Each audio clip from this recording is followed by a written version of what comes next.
Welcome to the Confidently Balance Your Hormones podcast. My name is Davidson, and I'm a hormone health expert, master mindset coach, and multiple wellness business entrepreneur. I'm obsessed with helping you experience hormone balance, confidence, self-love, and live a life full of joy. I know we're about to have so much fun together, so thank you so much for pushing play today. And now let's begin. Welcome back, my friends. This is your guide of Confidently Balance Your Hormones, D. Davidson. And today we're digging into the fascinating world of hormonal interactions. I received a listener request to explain how hormones affect one another, and I think this is a great question. There are so many more hormones than you probably even think.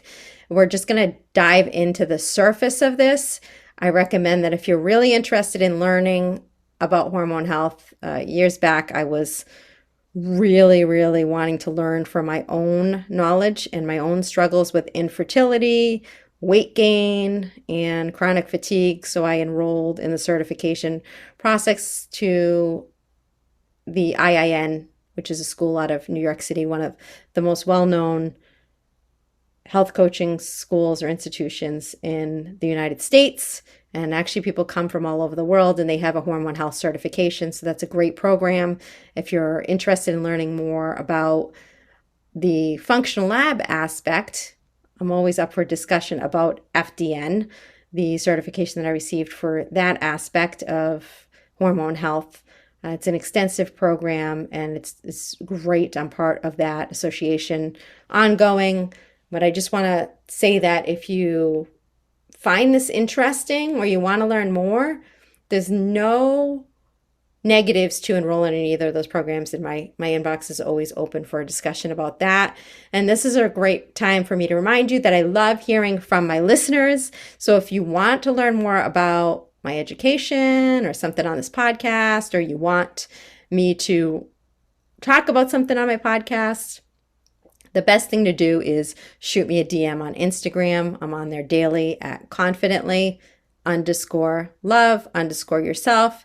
And if you don't follow me there, hop over there now because I post lots of great free content daily, tips and recipes and all the good stuff. So hop on over there, confidently_love_yourself, and shoot me a message. Let me know that you listen to the podcast. So there are a lot of hormones and a lot of interactions within that hormonal tree, if you will. There can be a cascading effect. So we're going to talk at a high level in regard to how these hormones can affect each other and what symptoms you might see. We're going to start by talking about pregnenolone and DHEA. These two hormones in particular are called the parent hormones. And the reason is that all the hormones pretty much stem off of pregnenolone and DHEA. And they're the precursor for so many hormones. But the ones that I hear people asking me about the most are estrogen and testosterone, which are sex hormones. And yes, they stem from these two major hormones. And DHEA contributes to the production of the sex hormones and supports overall vitality.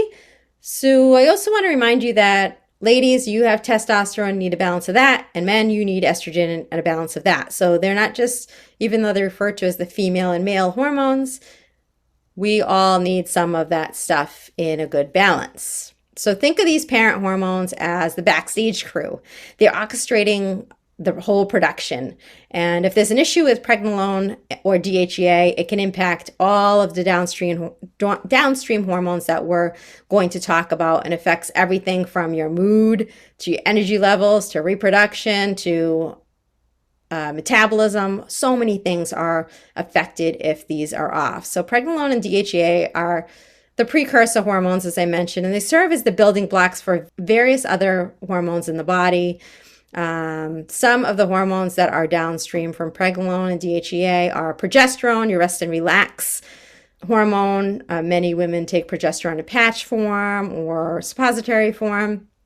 And pregnenolone is the precursor to progesterone, which is crucial for your menstrual cycle if you're still cycling, and for pregnancy support. Having not enough progesterone can result in miscarriage and things like that. So very important.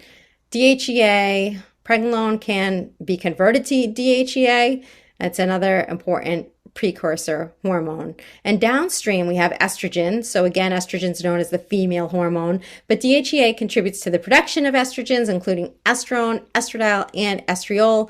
We don't need to get into those. When we get into testing, we can talk more about that. Again, if you really want to get heavy duty, you probably want to schedule a consultation. You can just DM me on Instagram and I can send you my link. 30 minutes will really give you a lot of education in regard to what's going on with you specifically, rather than me taxing you with a bunch of textbook definitions and things like that. So testosterone is known as the male hormone, and DHEA is a precursor to testosterone, playing a role in male and female reproductive health.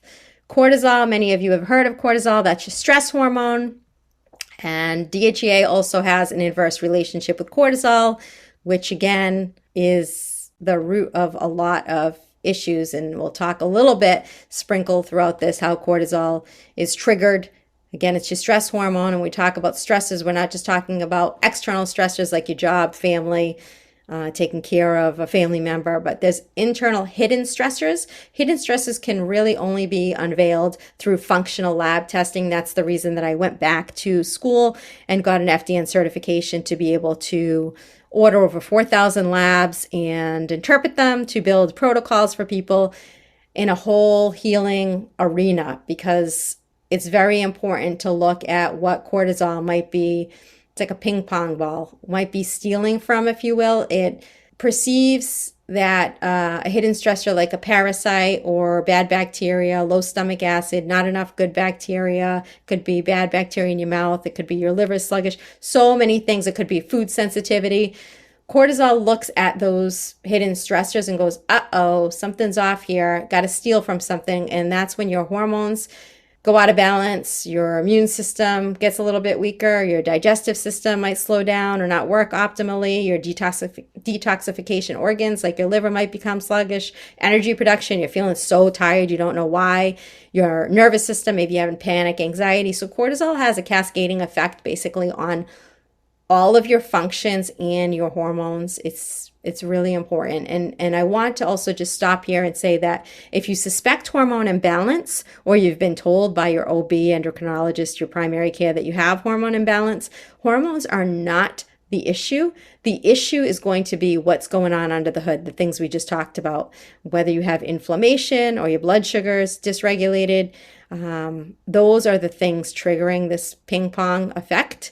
So we need to really look at why your hormones off. They collectively impact various psychological processes. Again, your reproductive health, your stress response, and your overall vitality. So it's important to not just be chasing the hormone imbalance, but looking at what hormones are interplaying and what things are under the hood. Stress hormones and sex hormones, they share a seesaw relationship. So when one goes up, the other might come down. And managing stress externally is the thing that you can take charge of. And we work on that in my programs. That's very important. Taking breaks, breathing. You know, it's more than just a monthly massage or something like that. You got to be managing stress every single day. It can be blue light, can be stress on your body from your computers and your devices, EMF. There's so many stressors. It's really, really important to have your stressors evaluated by a professional and have kind of a plan on how can I mitigate or reduce some of these stressors and work on nurturing my nervous system, because every single day we're having these stressors hit our body, whether we like it or not. So cortisol, the stress hormone, it's released during stress. It affects your blood sugar. So if you're stressed, you could be eating healthy, organic. You could be eating every 4 hours. You could be working out. But cortisol is your stress hormone. And what happens is it spikes your blood sugar. So we don't want that, do we? Because blood sugar spikes, we know what that can lead to: insulin resistance and metabolism issues and things like that. So when your cortisol is released like that, and cortisol's not a bad thing. We need cortisol in case we're in a situation where we need it to kick in because we're really in a threatening situation. So It's not a bad thing. We need it. But when we're constantly operating out of the sympathetic nervous system or fight or flight, that's when things get harmed, your metabolism, your immune function, and things like that. And chronic elevation of cortisol can lead to weight gain, insulin resistance, and immune suppression. The next thing we look at is epinephrine, which prepares the body for rapid action, but you might have heart palpitations or, you feel like, oh my gosh, my heart's coming out of my chest, right? That's because your body thinks you're under a threat, even if you're maybe not being chased by a bear, and it redirects blood flow. Sometimes if you have low blood sugar, you skip meals, you might feel that adrenaline. And prolonged elevation can contribute to high blood pressure and cardiovascular issues. So people go, I don't eat a lot of salt. Why is my blood pressure? Well, how's your stress management? Or have you made your body react so much to the stress that now your blood pressure is high? And you've heard that, managing stress with blood pressure and cardiovascular issues, especially with women. So very important. The next thing we talk about is influence on alertness and mood, and chronic elevation may contribute to anxiety, high blood pressure, and again, sleep disturbances. If you go to sleep and you're like, I felt okay, but I'm waking up, well, that's all probably off. Your sex hormones, which are the most talked about, your estrogen, essential for female reproduction, and it impacts your menstrual cycle, your bone density. Don't get me talking about bone density and eating dairy. Oh my gosh, please. Bone density is more than that. Your bones are not made up of calcium, by the way. We can have that discussion. Reach out and schedule a session, or join my Facebook community, which is free, by the way. And the note to join is in show notes. If you don't read the descriptions to these podcasts, if you scroll down after, you will see links to connect with me on Instagram, my email, and the free Facebook community. You can ask questions about any of these episodes or things that are on your mind in a like-minded community. Also, estrogen will impact cardiovascular health, and we hear so often that women with heart disease have estrogen imbalances. So you want to check in on estrogen for imbalances that can lead to irregular periods, fertility issues, increased risk of osteoporosis, and heart disease.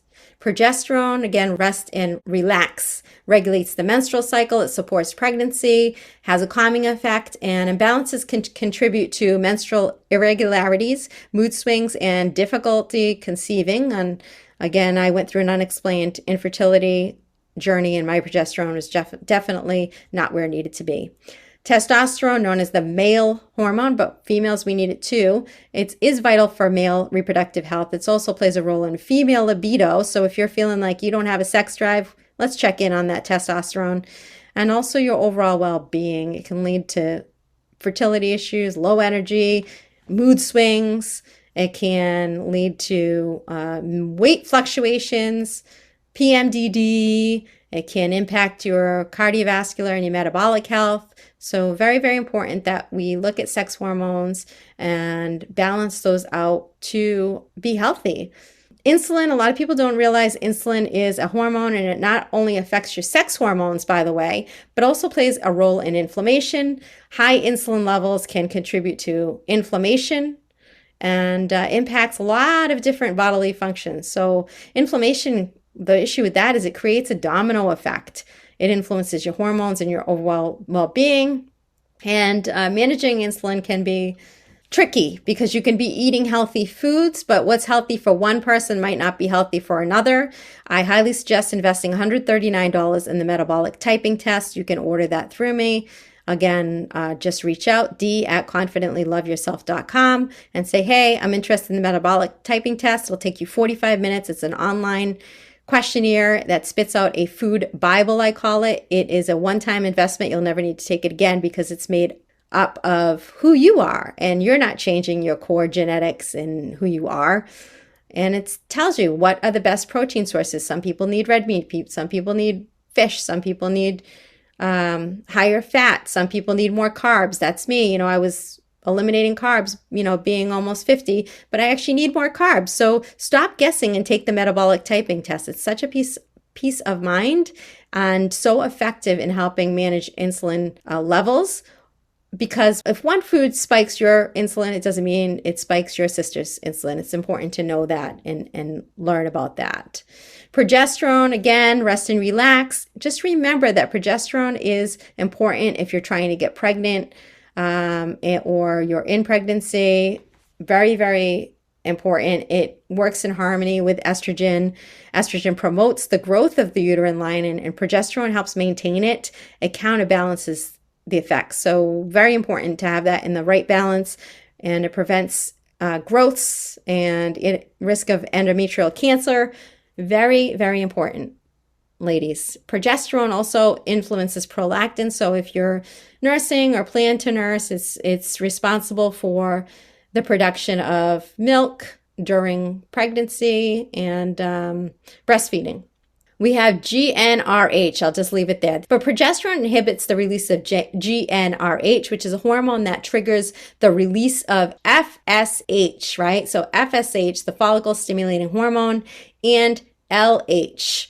So this helps to regulate the menstrual cycle. Very, very important that you look at that. And sometimes when you go to the gynecologist, that's what they're testing, but you're missing the whole piece. There are so many pieces to all of these things. And that's the tough part. When you go to the OB or your primary, they usually do blood work, which is nice.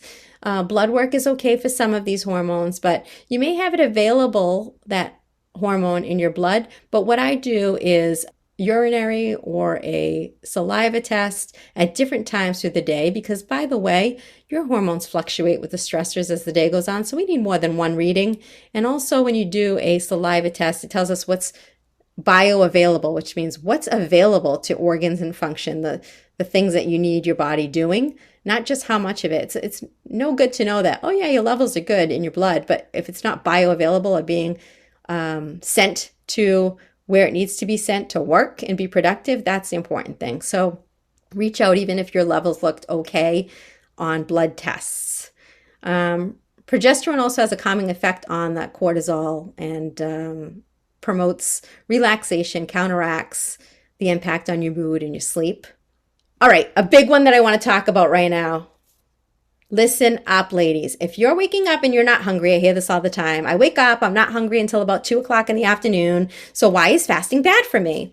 Well, you have actually screwed up your hormones. If you're not hungry when you wake up, you're supposed to be hungry an hour or two after you woke up. And now you're in a state of survival. Your body, God built it innately to protect you, has suppressed your hormones that make you hungry. And that's not a good thing. When you start getting hungry an hour or two after you wake up, you know your balance is coming back with these hormones.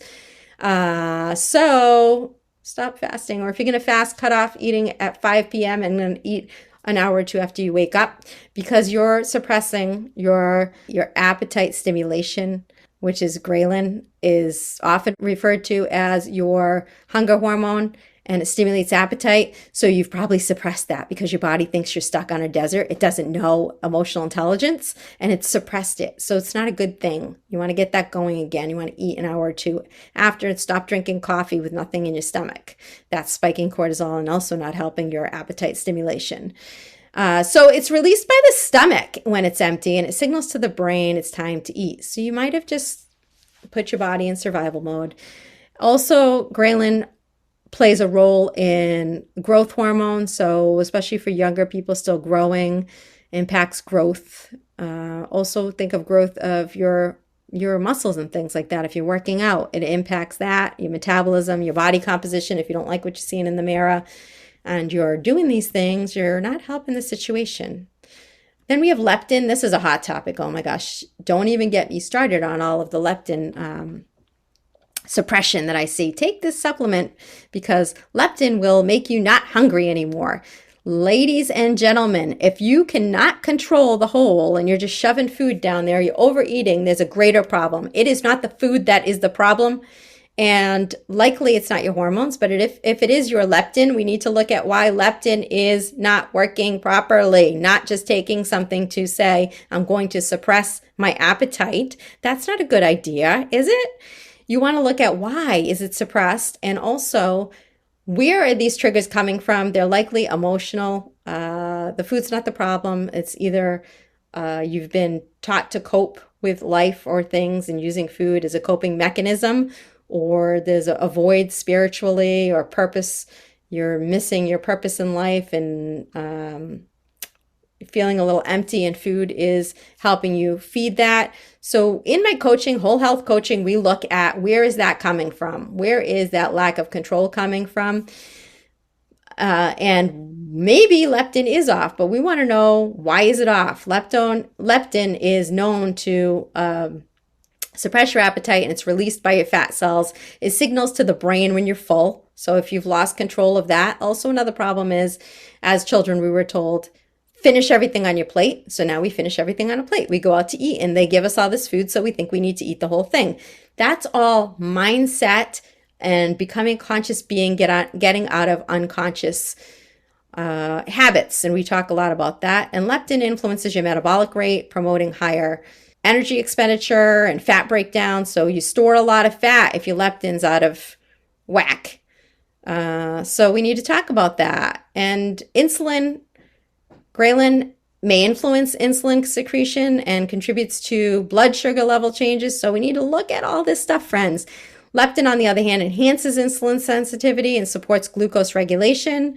Ghrelin levels tend to rise under the conditions of stress. So when cortisol spikes, guess what? Ghrelin also tends to go up and influences the cortisol secretion. Leptin, again, it regulates energy balance, and it may indirectly impact cortisol levels by affecting overall metabolic health. Ghrelin also, and leptin, can influence reproductive hormones. Ghrelin might affect reproductive function through its impact to release GnRH. Leptin, being closely tied to energy availability, can impact reproductive hormones, plays a role in menstrual irregularities.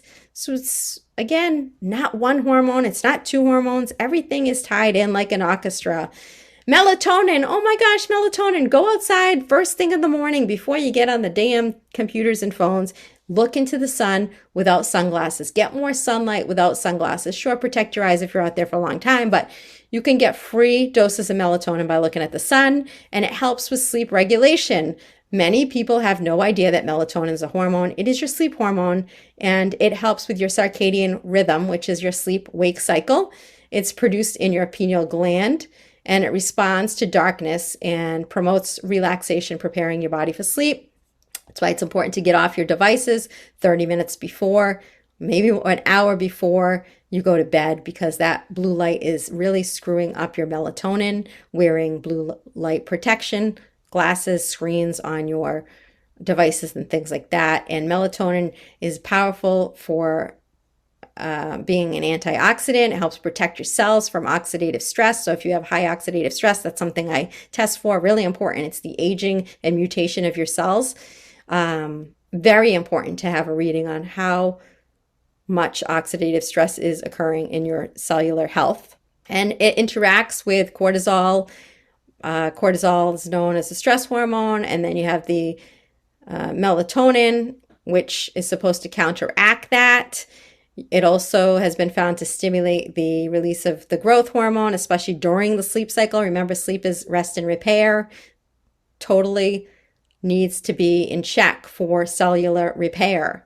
It also influences the reproductive hormones, particularly when it comes to the circadian rhythm. It interacts with hormones like the LH and the FSH, which lead to healthy menstrual cycles and fertility. And thyroid. Many women, when they hit 40, one of the things they do is an advanced thyroid panel.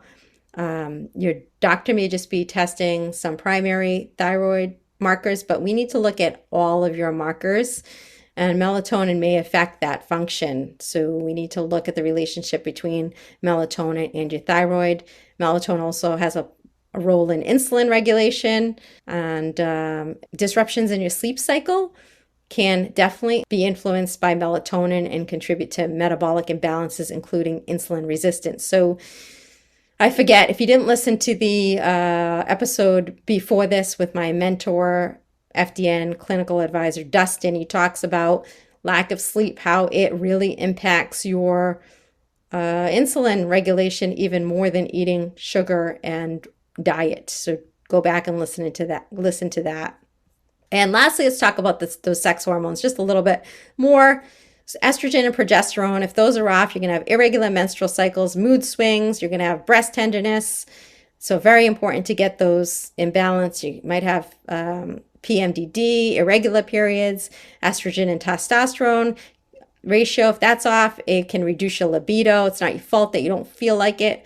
At 40, your balance is definitely starting to teeter-totter for most women. So it's not your fault. It's not that you've been with your partner for 20 years or anything like that. You don't love them anymore. You're not attracted. This is a real thing, and you have to look at what's going on with estrogen and testosterone, your sex drive, fatigue, mood changes. You're not just all of a sudden sick of your family. This is a real thing. Progesterone and testosterone, low libido again, mood swings, disrupted sleep. If you're waking up in the middle of the night, that's a huge one to look at. Then we look at estrogen and thyroid hormones. That influences weight changes if you're having a hard time maintaining your weight, losing weight, if you're exhausted, if you have disrupted menstrual cycles, all of that. Testosterone and cortisol, again, symptoms, increased stress, reduced muscle mass. So if you're working out and you're like, I'm not getting any gains, let's look at your testosterone, your cortisol, and your altered sleep. Estrogen and cortisol, weight gain is associated with that, mood swings, disrupted sleep. So need to look at not just, again, one or two things. We're looking at everything. And then we look at progesterone and cortisol. And when those are off, it can cause anxiety, sleep disturbances, menstrual irregularities. Very, very important to look at progesterone and cortisol. So again, you are never alone. A 30-minute consultation will do you good. I can either send you in a new direction. I can tell you some basic things to switch up. A lot of value in there. And again, d@confidentlyloveyourself.com. Shoot me an email. Let me know you listened to this episode and what you need help with or what you'd like more information on. For today, that's a wrap, my friends. A huge shout out to all of the listeners for dialing in today and working on your health, elevating your health, and biohacking. By knowing this stuff, you're really reversing your age, your biological age. Thank you so much for the questions. Stay tuned for some more episodes. Make sure you follow the podcast to stay in touch. Share this with your friends. And remember that understanding the intricate web of hormone interactions is not an easy one. That's why I've already gotten 2 certifications in it. I continue to study it, continue to get on with these clinical advisors like Dustin. Everybody is different. So remember, you're not your sister. You're not your mother. Everybody's different. And it's important to talk through it with a hormone expert. As a reminder, I'm certified in hormone health. And if these topics resonate, I know I just said it, but please, please, you are not alone. If you feel like something's off, it probably is. You need to be an advocate for yourself. I'm here to support you on your journey to hormonal harmony. So please reach out. Thank you for listening to today's episode of Confidently Balancing Your Hormones. If you enjoyed today's episode, I'd love for you to share it with a friend and also hit follow at the top of this podcast. If you have a couple of minutes and you can leave a quick review, it will help other women in need find this podcast. You can find me on Instagram at confidently_love_yourself. I would love to stay connected and hear from you.